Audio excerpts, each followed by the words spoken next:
Hello, Damien again.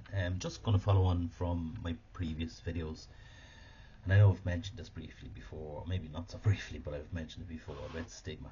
Um, it's just really interesting because it's while I was thinking about stigma, I was thinking about something that actually happened to me, and I think this really explains a little bit, probably is a bit of power behind it.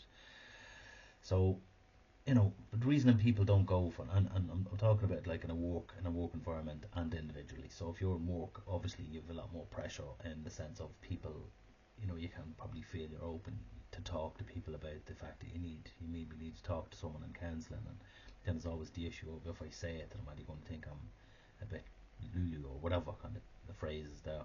And then individually, people, a lot of people can kind of, well, I won't go to therapy now, I'll try and sort it out on my own, and then that can have a negative effect obviously on them. But um, one of the examples around stigma with me, which I found really interesting, was I had to go off work a few years ago on mental health grounds, and I wasn't hiding from it, I wasn't afraid of it, I don't really care what people think, and I'd said my mental health was very, very fragile and I wasn't in a great place, and it was all to do with lots of stuff. And my perception of whether I was being bullied or not, it doesn't really matter because that was my perception. I was being bullied, and obviously the management in the system there,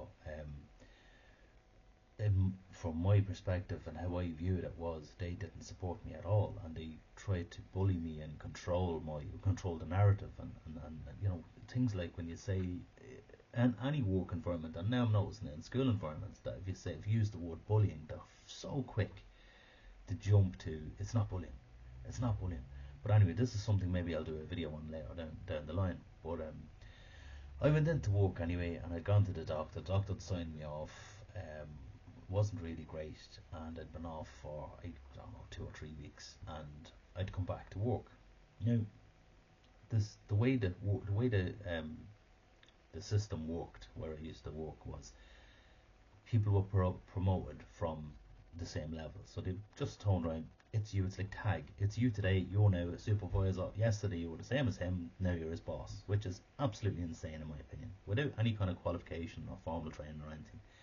It's just, you're it, and it's because you're showing your shoes right, or you're very nice to me, or you bought me a cake last week, whatever. I don't know the logic behind it, but it doesn't make any sense.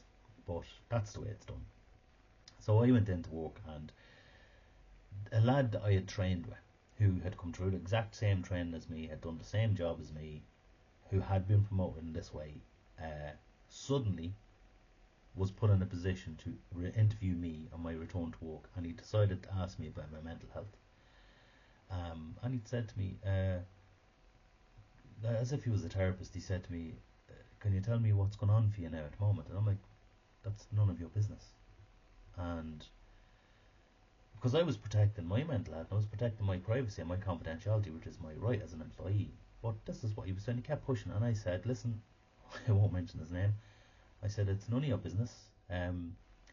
You're not qualified to ask me that question. And, just say I'm back and you're doing whatever support you're doing and just go away." And this person then decided that this was outrageous. How dare I? How dare I do this to him and offend his ego? And he proceeded to go around and tell every other supervisor or manager in the area that I was stone fucking mad or whatever. And I noticed it because when I went in, it wasn't just imagined. I'd gone into areas where I was friendly with people, and it suddenly had changed after this meeting. It had suddenly changed, and this is the kind of character anyway he would do this. So they promoted this whole thing. I felt the stigma, and I was aware of the judgment, and this was what was happening. And this isn't a battle my ex-employers thing at all. We don't give a shit about them anymore. But my point is that this is what's happening. This is exactly what's happening in employments today, and I'm still witnessing it. I'm out, but I'm actually very closely connected to all these things. So it hasn't changed, and it's not changing. The idea that suddenly someone can't become, like, you can break an arm, you can break a leg, you can crash a car and injure yourself, and once they can see the injury and they see the blood in your face, or they see the sling in your arm, or they see the cast in your leg, it's absolutely fine. But if you have mental health issues, which we all have, it's wrong. Somehow there's something wrong with you and you're telling lies. So, and it's ultimately, I know what it is. It's ultimately the absolute terror of the fact that it could be them, and they don't want to admit this because that's what we're all afraid of.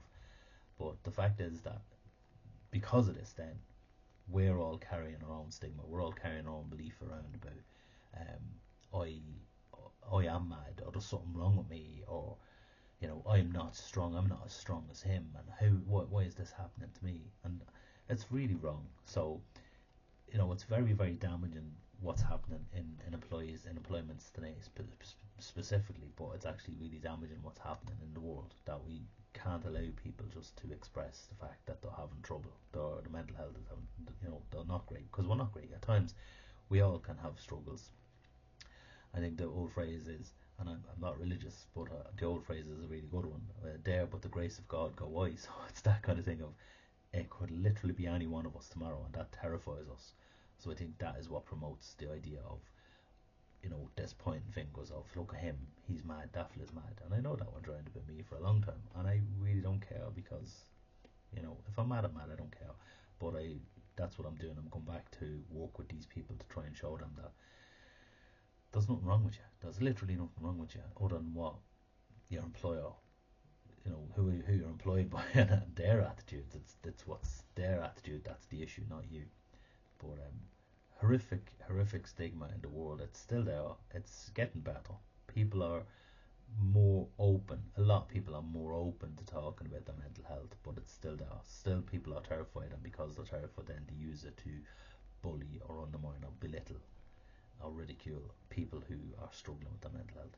And they do it so subversively. They do it so, oh, are you all right? Oh, listen, did you think of going to occupational health, and we'll do this for you? But yet they'll go behind your back and they'll spread slur about you, which has exactly been my experience. And I just think it's wrong. I think there needs to be people monitoring this and making sure, because it's not going to end well. It really isn't going to end well. Anyway, that's my talk on stigma, and I hope some of that helped. Thank you.